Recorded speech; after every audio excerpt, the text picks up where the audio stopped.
importância do Rio Info Portugal para a SideTech, esse ano está sendo o segundo ano que a gente está participando e a gente teve umas palestras de muita qualidade. A gente realmente viu que o empresário brasileiro está muito bem preparado para esse processo de internacionalização.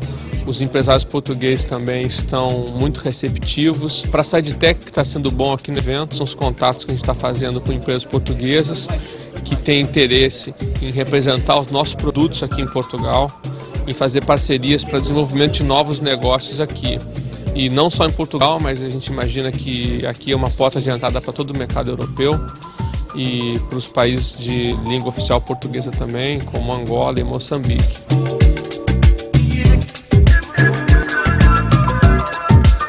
Nós esperamos que o Rio Info Portugal seja visto agora como realmente um evento de qualidade e se concretize nessa agenda de eventos de tecnologia e negócios aqui em Portugal e no Brasil. É isso.